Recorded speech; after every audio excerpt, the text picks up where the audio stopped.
ভগবতে বাসুদেবায়। ভগবানের ইচ্ছায় আপনার দিনটি শুভ হোক। আমরা ধারাবাহিকভাবে যে গীতা পাঠের অনুষ্ঠান করি, আজ আমরা ভগবদ গীতার দ্বিতীয় অধ্যায় সাংখ্যযোগের 19 এবং 20 নম্বর শ্লোকটি আলোচনা করব। তো চলুন আলোচনা শুরু করা যাক। শ্লোক নম্বর 19। য এনং ব্যক্তি হন্তারং যশ্চৈনং মন্নতে হতম উভৌ তৌ ন বিজানীতো নায়ং হুন্তি ন হন্যতে। যিনি জীবাত্মাকে হন্তা বলে মনে করেন কিংবা যিনি একে নিহত বলে ভাবেন, তারা উভয়ই আত্মার প্রকৃত স্বরূপ জানেন না, কারণ আত্মা কাউকে হত্যা করে না এবং কারোর দ্বারা নিহত হন না। বলছেন যে আমাদের এই শরীরের মৃত্যু ঘটে, কিন্তু আত্মার মৃত্যু হয় না। আত্মাকে কোনোভাবেই হত্যা করা যায় না বা আত্মা কারোর দ্বারাও নিহত হন না।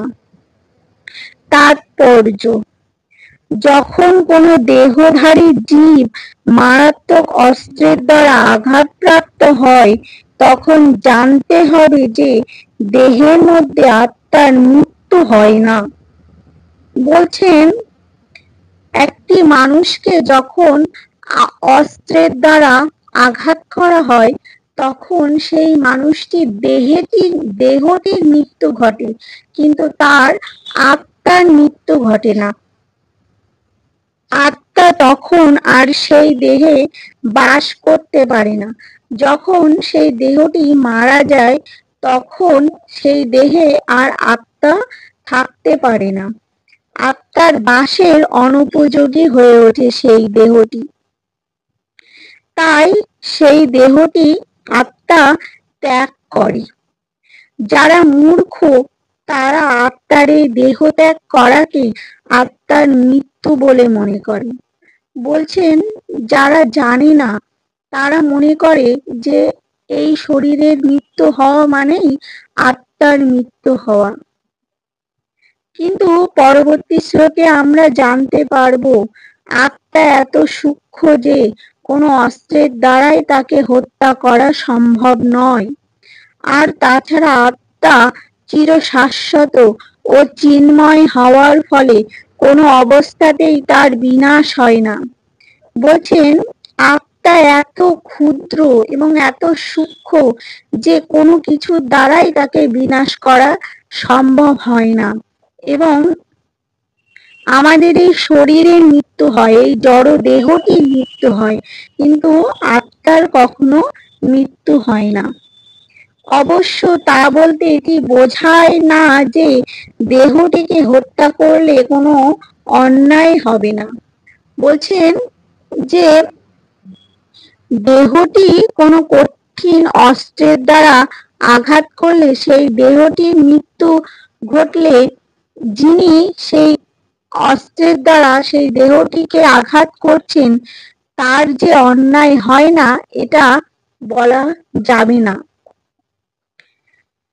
বেদে নির্দেশ দেওয়া হয়েছে মা হিংসাৎ সর্বভূতানি, কোন জীবের প্রতি হিংসা করো না।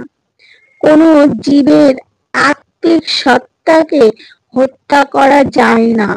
এই উপলব্ধি হওয়ার ফলে প্রাণী হত্যায় উৎসাহ লাভ করা উচিত নয়।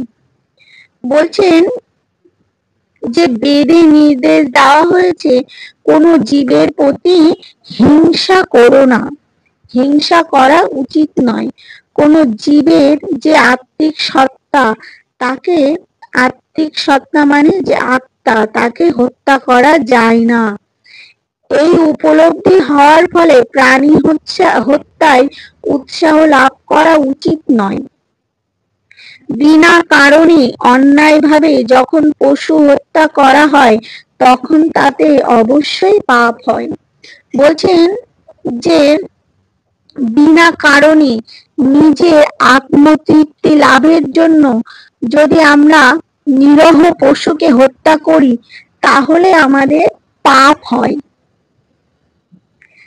অন্যায়ভাবে কাউকে হত্যা করলে যেমন রাষ্ট্রের আইন অনুসারে হত্যাকারী শাস্তি পায়, ভগবানের আইনেও তেমনি তার জন্য শাস্তি পেতে হয়।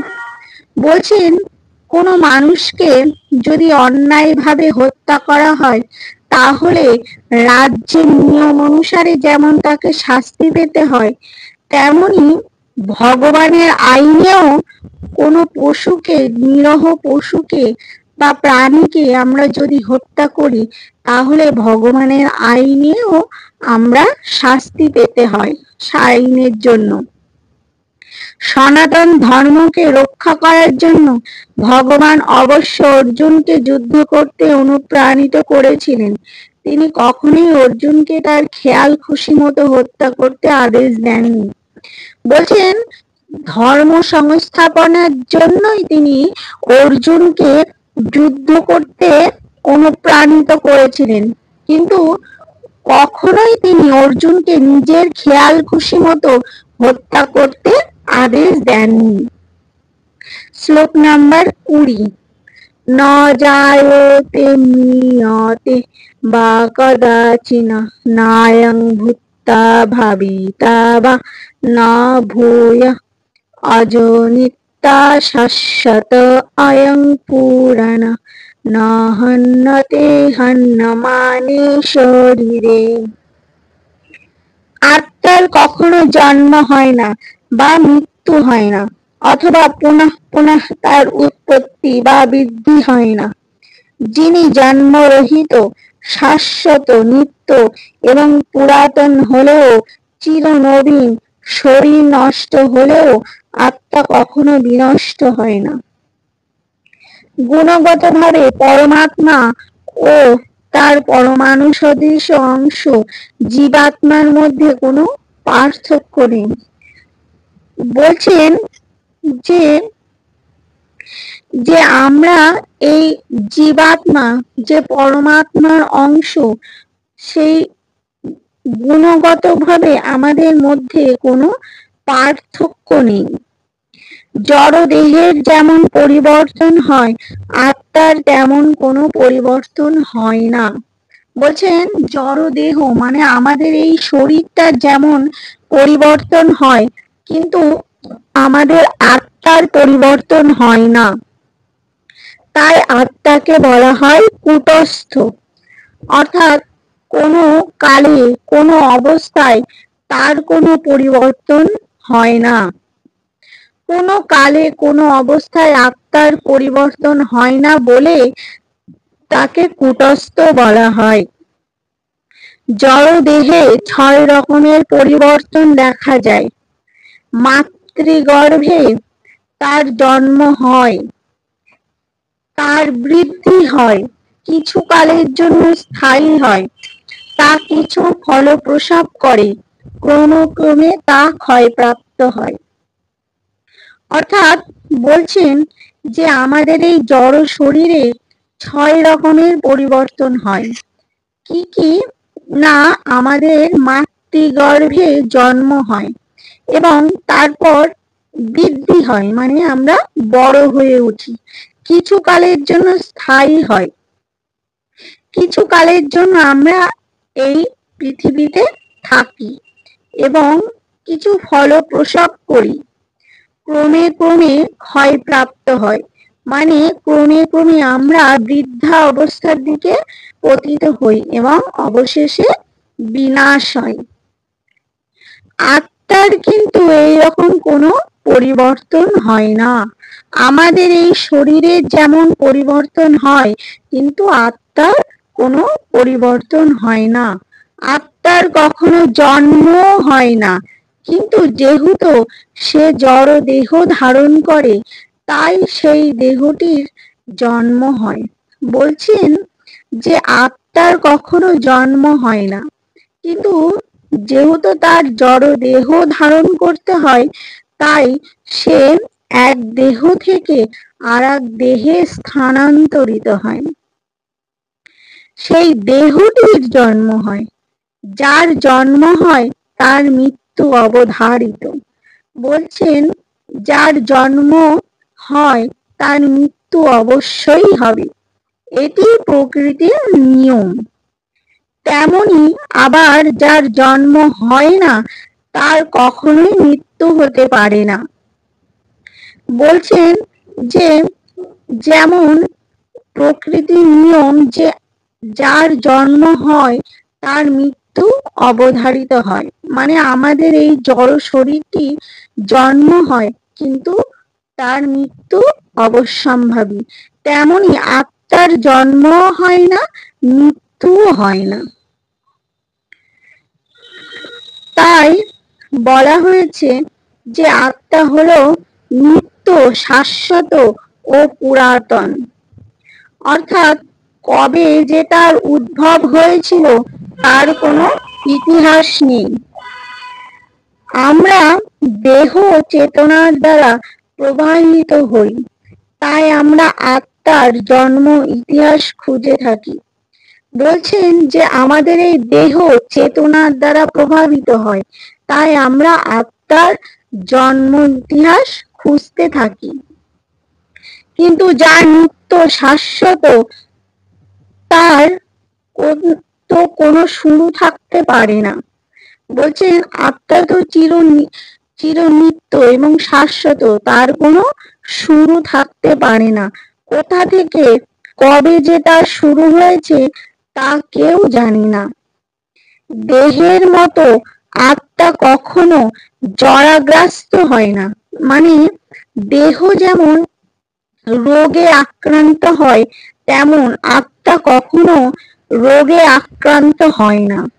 তাই বৃদ্ধ অবস্থাতেও মানুষ তার অন্তরে শৈশব এবং যৌবনের উদ্যমতা অনুভব করেন। বলছেন যে যেহেতু আত্মা কখনো জরাগ্রস্ত হয় না, তাই কখনো মানুষ বৃদ্ধ অবস্থাতেও তার মনে শৈশব এবং যৌবনের উদ্যমতা অনুভব করে। দেহের পরিবর্তন কখনো আত্মাকে প্রভাবিত করে না। জড় দেহের মতো আত্মার কখনো ক্ষয় হয় না। দেহের মাধ্যমে যেমন সন্তান সন্ততি উৎপন্ন হয়, আত্মা কখনো তেমন ভাবে অন্য কোনো আত্মা উৎপাদন করতে পারে না। বলছেন যে আমরা এই দেহের মাধ্যমে যেমন সন্তান সন্ততি উৎপন্ন করতে পারি, কিন্তু আত্মা আরেকটি আত্মাকে তৈরি করতে পারে না। দেহজাত সন্তান সন্ততিরা প্রকৃতপক্ষে ভিন্ন ভিন্ন আত্মা। স্ত্রী পুরুষের দেহের মিলনের ফলে আত্মা নতুন দেহ প্রাপ্ত হয় বলে সেই আত্মাকে কোনো বিশেষ স্ত্রী পুরুষের সন্তান বলে মনে হয়। বলছেন যে আমরা এই দেহজাত যে সন্তান সন্ততি উৎপন্ন করি সেগুলি এক একটি ভিন্ন ভিন্ন আত্মা। স্ত্রী এবং পুরুষের দেহের মিলনের ফলে আত্মা নতুন একটি দেহ প্রাপ্ত হয় এবং সেটি স্ত্রী বা পুরুষের সন্তান, কোনো বিশেষ স্ত্রী বা পুরুষের সন্তান বলে আমরা মনে করি। আত্মার উপস্থিতির ফলে দেহের বৃদ্ধি হয়, কিন্তু আত্মার কখনো বৃদ্ধি বা কোনো রকম পরিবর্তন হয় না। এইভাবে আমরা উপলব্ধি করতে পারি যে দেহে যে 6 রকমের পরিবর্তন হয়, আত্মা তার দ্বারা প্রভাবিত হয় না। কথোপনিষদে গীতার এই শ্লোকের মতো একটি শ্লোক আছে। এই শ্লোকটির সঙ্গে ভগবদ গীতার শ্লোকটির পার্থক্য কেবল এখানে বিপশ্চিত শব্দটি ব্যবহৃত হয়েছে, যার অর্থ হচ্ছে জ্ঞানী বা জ্ঞানীর সহিত। আত্মা পূর্ণ জ্ঞানময় অথবা সে সর্বদা পূর্ণ চেতন, তাই চেতনাই হচ্ছে আত্মার লক্ষণ। এমনকি আত্মাকে হৃদয়ের মধ্যে দেখা না গেলেও চেতনার প্রকাশের মধ্যে দিয়ে আত্মার উপস্থিতি অনুভব করা যায়। অনেক সময় মেঘের আড়ালে ঢাকা পড়ে যাবার ফলে অন্য কোনো কারণে সূর্যকে দেখা যায় না, কিন্তু সূর্যের আলো সর্বদাই সেখানে রয়েছে। আমরা দৃঢ়ভাবে বিশ্বাস করি যে এখন দিনের বেলা। বলছেন যে কখনো কখনো সূর্য মেঘের আড়ালে ঢাকা পড়ে যায়, কিন্তু আমরা জানি যে সূর্য আছে, সেই জন্য এখন দিনের বেলা। এটা আমরা দৃঢ়ভাবে বিশ্বাস করি। তেমনি আমাদের সূর্যের আলোক দিয়ে যেমন সূর্য সমগ্র পৃথিবীকে আলোকিত করে, তেমনি এই ক্ষুদ্র আত্মা আমাদের সমগ্র শরীরকে পরিচালিত করে। তখনই আমরা বুঝতে পারি আকাশে সূর্যের উদয় হচ্ছে। ঠিক তেমনি মানুষ হোক বা পশুই হোক, কীট পতঙ্গ হোক বা উদ্ভিদই হোক, একটুখানি চেতনার বিকাশ দেখতে পেলেই আমরা তাদের মধ্যে আত্মার উপস্থিতি অনুভব করতে পারি। আত্মার পরমাত্মার অংশ, তিনি সর্ব অবস্থায় ভূত, ভবিষ্যৎ ও বর্তমান সম্বন্ধে সম্পূর্ণভাবে অবগত।